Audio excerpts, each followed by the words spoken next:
Ndabaramukije mwese abanywanyi b'ibiganiro byacu abakomeje kudukurikira ndetse nakomeje kubana natwe mu makuru n'ibiganiro byacu tubategurira ndetse tukabashikiriza ngakuri no manesha kure. Ikaze kuri mwebwe mwese muri ko muratwumviriza muri kano gatondo, ndagira ngo ndabamenyeshe amakuru yaramutse nyine ariko aravugwa. Haramaze kumenyekana igitigiri cy'abasoda b'abarundi baguye mu ngwano yabereye mu gace ka Ruhinja muri teritwari ya Mwega muri Kivu y'Amagepfo. Mu nyuma y'iko rero bari baherejwe muri operation kugira ngo bace kuba barabohoza ibirombe by'abanyakanada ndetse n'iby'abayobozi muri Afrika y'Epfo nyine nkuko byoma biboneka, bafitkanyije n'abarundi ndetse bafitkanyije n'abazarendo cyane cyane nyine nabo mu ngabo za FARDC. Amakuru avuga yuko nyine hari abasirikare bashika mu 8 baguye muri iyo ngwano, akaba ari bo rero bomenyekanye, abandi bakaba batari bomenyekana igitigiri c'abakomeretse. Hari amakuru kandi avuga yuko umuhari M23 ku munsi w'ejo warongeye uragaba ibitero karundura, ibitero biremere cyane byari basiriye nga mu gisagara ca Uvira, igisagara kiri ku rubibi nyene rurahuza Uburundi ndetse n'igihugu ca Republika Iharanira ya Kongo. Ahangahe cyakora baremeza neza yuko Uburundi bigoranye yuko nyine bwotakaza aka gace, kuko hararunzwe ingabo z'abarundi nyinshi, hararunzwe ingabo z'abazarendo n'ingabo by'umwariko zo muri FARDC nkuko byoma biboneka. Amakuru dufise tunakesha Radio Okapi ndetse na Media Congo Akadomoneti byaranditse nyine muri aka gatondo yuko nyine iyo ngwano yarabaye, byararangiye abazarendo barashubijwe inyuma nkuko biboneka, mu gihe ariko abarundi bama bafise ubwoba bwo kwingwano ishobora kuba yoshika mu Burundi. Hari bamwe rero bibona yuko rero bafise impungenge z'uko Uburundi bukomeje gukwegera abanyagihugu, aho ingwano ishobora kuzoba kwegera akarambaraye mu gihe yo bishitse nga mu Burundi. Hari abasesanguzi bamenyesha yuko rero nyine iyi ngwano ubwayo ishobora gukomeza guteza nyine akaga karemere cyane, mu gihe biboneka yuko nyine iyi ngwano ubwayo ishobora kuba yazana iryane na cane ikaba yahereza umwanya abo muri Red Tabara basanzwe baragwanya ubutegetsi bw'abarundi. Ku munsi w'ejo nyine Igitega harakoranye inama nyine yo ku mutekano, yaranzuye yuko mu Burundi nyine hagomba nyine kuba hategurwa izindi batayo zigomba nyine kurengutswa zikarungikwa ku butaka bwa Kongo. Umukuru w'igihugu cy'u Burundi yaravuze yuko azi neza abansi bose mu Burundi, maze acaramenyesha yuko igihe ikaricyo cyose nyine hagomba gutegurwa ndetse hagategerezwa nyine intwazagabo ndetse n'abasoda bato nyine kugira ngo bazabashe kuba bo kwivuna umwanzi. Yarongeye kugaruka ku migenderanire nyine y'u Burundi ndetse n'igihugu cy'ubanyi cy'u Rwanda, maze amenyesha yuko ibyo byose by'umwariko ingorane ziriko zirazamo, nubwo baraherutse kumwagiriza yuko ari we yoba agira uruhara rukomakomeye cyane mu gutuma nyine intego zabo zidashikako. Yaramenyesheje yuko uko byogenda kose Uburundi buzoguma ku ijambo ryabwo, Uburundi buzugurura imipaka ari uko nyine abagerageje gutembagaza ubutegetsi bw'umwisi Petero Nkurunziza mu mwaka w'2015 nyine bagomba kuba bashikirizwe igihugu cy'u Burundi kugira ngo barengutswe imbere y'ubutungane. Harabonetse papa mushasha nyine arasubiriye papa Francis aherutse gucikana nkuko byoma bigaragara. Uyu mupapa ni muntu ki? Ese arakomoka hehe? Mu gihe abantu benshi botunguwe uyu mugabo nyine mu gihe abantu benshi botunguwe n'uyu mugabo, abantu benshi bari bamaze iminsi nyine bariko baragaragaza ndetse baranerekana neza yuko nyine batunguwe cane no kubona uyu mupapa mushasha, mu gihe bemezaga neza yuko nyine haherutse kugendana n'ugwanurwa umwe mu bapapa bakomoka nga ku mugabane wa Afrika canke mu karere k'ibiyaga bigari. Mwaramutse neza mwese abariko baradukurikira, abakomeje kutwumviriza nga kuri no mbonesha kure yacu ari nayanya Burundi News TV, imbonesha kure imwe rudende ibandanya kubategurira ndetse no kubashikiriza amakuru akomeye cyane, amakuru yihuta kandi agezwe ko ariko aravugwa mu bigendanye n'umutekano, politike, diplomasi ndetse n'ibindi bigiye bitandukanye. Kaze kuri mwebwe mutwumviriza muri nga mu Burundi, abatwumviriza bari mu karere k'ibiyaga bigari, abari mu makungu ya kure, mwese ndabaramukije kandi ndabahaye ikaze. Niteka n'umunezero gusubira kubahereza mwiriwe canke mwaramutse bivanye naho muherereye. Niba rugamije ngaha rikana gusaba option kwanditse sabone, option ko no hirya gato hari akamenyetso kameze nk'inzogera kugira bace barakumenyesha ko ibiganiro byacu bitanguye, ndetse urashaka gutanga ibyumviro byawe unyuze muri commentaire ndetse ugaca urabisangiza ku nshuti zawe. Kaze kuri mwebwe mwese nyine tugaruke kuri aya makuru akomeye cyane. mu kiganiro cyo ku mugoroba naramenyesheje yuko ingabo z'abarundi zararungitswe cane muri Republika Iharanira Kongo muri Kivu y'Amajyepfo zarahawe mission canke mission nyine yo kujya kugarukana amahoro ndetse no kugarukana ibirombe biremere cane ngaha muri Kivu y'Amajyepfo, ibirombe byo mu gace ka Ruhinja ni muri teritwari ya Mwega muri Kivu y'Amajyepfo nkuko amakuru yoma abigaragaza. Amakuru atugeraho rero akaba agaragaza neza yuko icyo gice cyongeye kugaragaramo imirwano ikomeye cyane guhera ku munsi w'ejo nkuko biboneka. Abasirikare 8 mu ngabo z'abarundi ni bamwe rero mu bamaze kugwa muri iyo ngwano, aho rero bocakiranye n'umuhari M23 ndetse biranatuma M23 yongera kwigarurira ibindi bice bigiye bitandukanye nyuma yo kuva rero nyine muri centre cange mu Kagigi ka Ruhinja bakerekeza no mu bindi birombe bimwe na bimwe bigiye bitandukanye.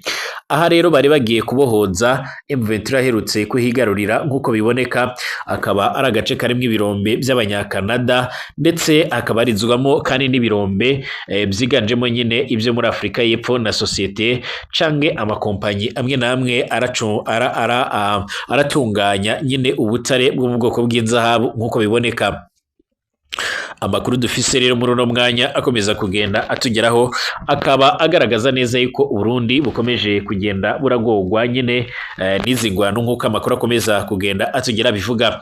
Amakuru yihuta cane adafise ivumbi ariko aradushikira, ariko aremeza neza yuko nyine Burundi bukomeje kugenda buratakariza abasoda babo muri no ngwano. Bivugwa yuko rero nkuko byatangajwe na radio Okapi ndetse isanzwe irakorera mu kwa guverinoma ya leta ya Kongo nyine bamenyesheje yuko inzingabo zisanzwe ziragwanya zirakora ku ruhande rwa leta nyine zaje guhura n'akaga gakomakomeye cyane mu gihe zari kuri urwo rugamba. Amakuru dufise kandi adafise ivumbi akaba yama agaragaza ndetse aranerekana neza yuko uru rugamba rwaje kugenda rurakomerera inzingabo ku rugero rudasanzwe. Urugamba rwarabaye nyine rwarasize abarokotse nyine barayabangiye ingata nkuko bikomeza kugenda bigaragara, mu gihe andi makuru akomeza kugenda atugeraho ashimangira ndetse agasigura yuko nyine mu gisagara ca Uvira harongeye kumvikana ingwano ikomakomeye cyane. Umuhari M23 urakomeje kugenda nyine winjira muri iko gice nkuko biboneka, ariko kandi harageragejwe nyine gusubizwa inyuma n'ingabo z'abarundi n'abazarendo, ngo abarundi ntibakigama muri kiriya gice nyine kumvo zo kugira ngo nyine icyo gice kitaza kugenda kirafatwa. Amakuru dufise adafise vumbi akaba agaragaza neza yuko Evariste Ndayishimiye yaragaragaje neza yuko ku munsi w'ejo mu nama yarabayiga ku by'umutekano. Inama yaragaragaje neza yuko muri Kivu y'Amajyepfo cane ku mbibe z'u Burundi na Kongo no ku mbibe z'u Burundi n'u Rwanda hakwiriye nyine gucungirwa umutekano ku rugero rudasanzwe, ku buryo benshi bakwiriye nyine kuba maso byanze bikunze mu rwego rwo kugira ngo nyine hatazagira nyine igitero giturumbuka gishobora kuba cyo kwibasira abarundi nkuko amakuru akomeza kugenda atugera bivuga. Kugeza ubu rero ngo muri Uvira hariko haravugwa ibitero biremere cyane bishobora kuza gukomeza kwibasira iko gice, mu gihe abaroberi ba M23 bariko baranyura mu kibaya cya Rusizi bashaka kumenera nyine muri Uvira. Cyakora muri Uvira hari nyine hari abasoda benshi bo mu Burundi, hari abo muri Wazarendo, hari nabo muri FARDC nyine bakomeje kugenda barakorera muri ivyo bice. Icyakora kumvo zuko batari ko barumvikana neza birashobora kuba byoteza iryane bigatuma nyine batabasha guhuza ku mirongo y'imbere ku rugamba. Abarundi n'abakurikiranira hafi ibibera nyine muri Kongo bwa mu Burundi, abasesanguzi cyane nyine nk'abanyepolitike bamwe barimo nka Leonidas Leonidas Ngendakumana ndetse n'abandi abanyepolitike bamwe na bamwe bagiye batandukanye barimo nk'umuyobozi w'insaminzi nyine radio Ijwi ry'Abanyagihugu nyine Bobo Rungurika n'abandi bagiye batandukanye bakorera nyine hanze y'igihugu, barabona yuko Uburundi buriko burakwegera abanyagihugu maze bakagaragaza neza yuko Evariste Ndayishimiye atakindi ariko arashaka ushibye kugwiza nyine mu mufuko wiwe nyine amahera, mu gihe abana b'abarundi bariko baragwa nyine muri no ngwano. umukuru w'igihugu c'u Burundi kandi umukuru w'igihugu c'u Burundi kandi mu nama yarabaye ku munsi w'ejo nk'uko vyuma biboneka. Iyi nama nk'uko amakuru akomeza kugenda atugera bivuga yaremeje ndetse inagaragaza neza yuko nyine bimwe mu bintu byose biriko birategurwa nga mu Burundi hategerezwa gukorwa ibishoboka byose kugira ngo ku mbibi zimwe na zimwe z'u Burundi nyine n'u Rwanda ndetse ku mbibe nanone z'u Burundi na Repubulika Rusange ya Kongo hacungirwe umutekano ku rugero rudasanzwe nk'uko amakuru akomeza kugenda atugera bivuga. Ku munsi w'ejo nyine hari kuwa kane igenekerezo ry'umunani ukwezi kwa gatanu 2025 inama nkuru rero y'umutekano w'igihugu yarateraniye Igitega. Inama yarabiraga hamwe rero ingene umutekano wifashe n'uburyo ushobora kuba wocongerwa neza kugira ngo ntihabe nyine intureka cyangwa se ngo habe ibindi bibazo bimwe na bimwe bishobora kuba byateza iryane. Umukuru w'igihugu c'u Burundi muri iyi nama yaramenyesheje yuko inzego z'igihugu zigendanye n'igipolisi ndetse n'igisoda zisabwa kuba maso uko byogenda kose mu rwego rwo kugira ngo hatazagira nyine ibara rigwa mu Burundi. Mu Burundi barafise impungenge z'uko ino ngwano iriko irasatira imbibe z'u Burundi iriko irabera muri Kongo, bakagaragaza neza yuko uko byogenda kose bakagaragaza neza yuko uko byogenda kose nyine izi ngwano zishobora kuba zoteza umutekano muke bigatiza umurindi ibibazo bimwe na bimwe nyine biriko birebasira Burundi. Mu Burundi rero hariko harategurwa amatora aho rero imyemamazo iraza gutangura vuba ngaha ndetse kugeza uno mwanya amakuru dufise akaba agaragaza neza yuko nyine amatora azoba urabiye ku kirangamisi c'amatora nyine nk'uko byoshyizwe abona na Seni. Aya matora akazoba nyine mu kwezi gutaha kwa ruheshi, ariko kandi na amatora nayo atariko aravugwaho rumwe nk'uko bigaragara, bikaba biriko biratuma benshi bariko barashimangira ndetse bakanagaragaza neza yuko nyine izi ngwano ziriko zirabera muri Kongo zishobora kuba zotiza umurindi nyine aya matora akaba yomera nabi. Umukuru w'igihugu c'u Burundi yaragarutse ku majambo aherutse kugaragara mu itangazo nk'uko bigaragara yarashyizwe abona n'umuhari Reditabara usanzwe uragwanya ubutegetsi bw'u Burundi. Uyu muhari wa Reditabara usanzwe uragwanya ubutegetsi bw'u Burundi waramenyesheje yuko nyine mu gihe mu Burundi amatora nyine atotunganywa cyangwa se gategurwe n'impande zose nyine biraba, by'umwihariko hari ibyago byinshi by'uko aya matora adashobora kuzaba. Iyi Reditabara isanzwe irakorera mu mashamba ya Kongo yaramenyesheje yuko itazemera yuko Uburundi nyine cyangwa CNDD-FDD yamira komeza guhonyora abanyagihugu, ikagaragaza neza yuko uko byogenda kose iyi CNDD-FDD itegerezwa kuzicara ku meza y'ibiganiro kugira barabire hamwe rero ingene botorera inyishu ibibazo byose. Icyakora Perezida Valentin Ndayishimiye yaravuze yuko uko byogenda kose nyine adashobora kuba yoganira n'uyu muhari nk'uko yama arabigaragaza. Hari benshi bakomeza kugenda barasekera ndetse by'umwihariko bagakomeza kugenda baribaza ingene Valentin Ndayishimiye atemera kuba yoganira n'uyu muhari Reditabara kandi wamuramuteza ibibazo biremereye cyane. Ku rundi ruhande akagaragaza yuko nyine yifuza ko ibiganiro mu buseruko bwa Kongo byohuza ubutegetsi bwe Kinshasa ndetse n'umuhari M23 rero byo byaba, maze bamwe bagaca bibaza impamvu ashobora kuba yokwemeza ibyo bintu. Hari bamwe rero baca bagaragaza ndetse bakemeza neza yuko by'umwihariko ibyo Valentin Ndayishimiye yifuriza igihugu ca Kongo nyine n'igihugu c'u Burundi byobayo, kuko rero naho harakenewe ibiganiro byanze bikunze. Abakuru dufise akaba agaragaza neza yuko Valentin Ndayishimiye bamwe mu ncabwenge zica zigaragaza neza yuko nyine uko byagenda kose ashobora kuzokwiyemeza kuganira n'uyu muhari, mu gihe n'ubundi uyu muhari nawo waba umaze kugenda urigarura ibice bimwe na bimwe bigiye bitandukanye mu Burundi nk'uko nyine muri Kongo byagiye biragenda, nk'uko amakuru akomeza kugenda aratugeraho abivuga. Tugaruke kandi ku bigendanye n'itorwa rya Papa mushasha nk'uko byoma bigaragara, nk'uko amakuru akomeza kugenda atugeraho arabivuga. Papa arahejeje gutorwa, aravuka i Chicago ni muri Leta Zunze Ubumwe za Amerika, azorangura amabanga yiwe nyine nk'uko bigaragara. Uyu nguyu arasubiriye Papa Francis, arafise imyaka ishika kuri 69. Mu majambo ya mbere yashikirije isinzi ry'abantu mu gitariyano nyine yaravuze ati nimugire amahoro mwese bene wacu nkunda cane. Iyi niyo rero yabaye indamutso ya mbere ya Kristo yazutse. Nifuza gutanga indamutso rero y'amahoro ishikire nyine imiryango yanyu aho rero muri hose nimugire amahoro.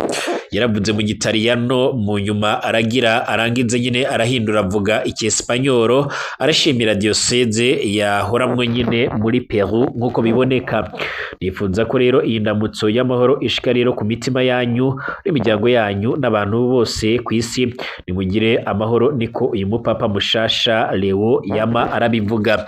Yatanguye avuga rero igihe haca haba rero agacerere muri ico kibanza ca Petero Mwelanda nk'uko vyuma bigaragara. Mu bindi bihe rero ijambo ryiwe nyine ryakiriwe n'amashi yaja arakomwa, na cane cane igihe papa nyine mushasha yavuga izina ry'umuhisi Papa Francis uwo yasubiriye. Yarashimitse ko rero harakenewe ubumwe rero, hanyuma mu mpera aca asaba bose kwifatikanya nawe nyine mu gisabisho, aho rero atanguriye kuvuga mwaramutse Mariya nyine ukwitabira kwaciye nyine gusamirana. Bamwe rero bararirimba mu ndimi zabo nk'uko biboneka. Imbere gato rero umwotsi wabonetse mu ifumbiro nyine gisengero ya Sistine, bigaragaza ko rero papa mushasha yarahejeje gutogwa nk'uko biboneka. Donald Trump yarakeje papa mushasha wa mbere w'umunyamerika, aravuga ko ari iteka ku gihugu ciwe. Umukuru wa leta zunze ubumwe za Amerika yaranditse ku rubuga rwe hwaniro Truth Social ati turakeje Cardinal Lombardi Francis Prevost ahejeje gutogwa arakomoka nga muri Amerika nk'uko biboneka. Iteka n'umunezero ku gihugu kubona rero abaye umunyamerika wa mbere abaye papa, mbega ibyishimo, mbega iteka ku gihugu cacu. Ndindiranye igishika rero nyine guhura na Papa Leo, kizoba ari igihe gikomakomeye cyane. Ndabibutse yuko uyu President Donald Trump ari umwe rero nyine mu bagaragaye canke se babonetse bariko nyine barajya gushingura nyine canke guherekeza papa yarahejeje nyine gukoroka, yarahejeje nyine gucikana mu misi iheze nk'uko bigaragara. Uyu nguyu akaba nyine yaragaragaye muri ivyo bikorwa kuko amakuru akomeza kugenda tugera bivuga. Ni kimwe n'abandi bategetsi bamwe na bamwe bagiye batandukanye baragaragaye nyine muri ivyo bikorwa. Ni uyu mupapa rero Papa Francis aherutse gucikana nk'uko bigaragara. N'umwe mu bapapa byaragiye bigaragara neza yuko nyine yarakoranye n'ibihugu bigiye bitandukanye, yaragendereye ngaho umugabane wa Afrika mu karere k'ibiyaga bigari, yarahuye n'abategetsi bakomakomeye cyane barimo umukuru w'igihugu cacu c'u Burundi Variston Ndayishimiye. Kugeza uno mwanya ntacyo Variston Ndayishimiye nyine aratangaza kubigendanye n'uku gutogwa kwa papa mushasha nyine yabonetse. Bakaba bakomeza kugenda bagaragaza ndetse binaboneka yuko nyine uko byogenda kose canke uko byomera kose nyine ategerezwa kuba nyine yogera ibyo akora canke se yogira ibyo atangaza. Kugeza ubu ngubu nyine Variston Ndayishimiye n'abandi bakuru b'ibihugu bimwe na bimwe ntibari bagira icyo rero bashikiriza kuri iyi ntsinzi ya papa. Icakora uyu Donald Trump n'umwe rero mu bufashe iya mbere aca arashima, avuga yuko nyine ari iteka n'umunezero kubona uyu mupapa nyine yatowe arakomoka muri leta zunze ubumwe za Amerika. Ingabo z'umuryango w'ubukungu bwa Afrika y'Amajyepfo SADC zirakomeje gutahuka nyine zirava muri Kongo, muri Kivu y'Amajyaruguru nyine mu gisagara ca Goma nyine, aho ziriko zirifashisha inzira yo ku butaka nyine zinyura mu Rwanda ikazishikana muri Tanzania. Amakuru dufise rero kugeza uno mwanya nuko ku munsi w'ejo nyine nabwo harabonetse ugutaha kw'izi ngabo nk'uko byoma bigaragara. Amakamyo nyine aratwaye ibikoresho bya gisirikare yarabonetse ndetse yaranagaragaye nk'uko amakuru akomeza kugenda tugera bivuga. Akaba nyine yaragaragaye mu bice bimwe na bimwe bigiye bitandukanye, aho rero yaravuye igoma araboneza nyine ku rubibe rurahuza Kongo ndetse n'igihugu cy'ubanyi cy'u Rwanda nyine, ubwo ni ku mupaka wa Goma ndetse na Rubavu. Arasuzumwa aca arahabwa inzira nyine arakomeza arinjira no muri Tanzania nk'uko biboneka. Aya makamyo biremezwa neza yuko nyine aharugwa muri 41 arasanga ayandi aharirwa muri 49 aherutse kugenda nyine. Iki ni icyiciro cya gatatu. amakuru avuga yuko rero nyine muri bino byiciro atari ko aragenda abasirikare benshi, kuko rero hariko aragenda abatwaye izo modokari ndetse n'abandi baje baraherekeje bakeya. Ibyiciro bigendanye no gutwara izi ngabo byo ntibirashika ko mu buryo rero busanzwe. Byaravuzwe yuko nyine mu bikorwa byo gucyura izi ngabo uko byogenda kose bishobora kuzorongirana n'uku kwezi nk'uko biboneka. Aba basirikare nyine barashitse muri Kongo mu mpera za 2023 nyine, aho rero bari baje gufatikanya n'izo ngabo. Amakuru dufise adafise vumbi agaragaza neza yuko nyine izo ngabo zitigeze zirahigwa n'uru rugamba nk'uko biboneka, aho umware M23 warazihanije maze urazikubita nyine ziraburabuzwa, maze yarafatwa ingingo yuko rero izi ngabo zigomba gutaha. Icakora ku rundi ruhande harabonetse ubundi buryo kuko amakuru akomeza kugenda by'umwihariko nk'uko rero amakuru akomeza kugenda atugeraho, akaba akomeza kugenda ashimangira ndetse akaba akomeza kugenda agaragaza neza yuko nyine ibintu bikomeje kugenda bigaragara ndetse ibintu bikomeje kugenda bitangazwa nyine ubwabyo byarashyizwemo imbaraga. Ubwo rero harahuraga abo muri SADC no muri East African Community mu gisagara ca Dar es Salaam muri Tanzania, baratorera umuti rero nyine ibibazo byo muri Kongo. Baremeza neza yuko iyi ngwano ishobora kuba yohagarara ndetse ubutumwa nabwo bugaca burahagarara. Mbashimire tugaruke mu kanya.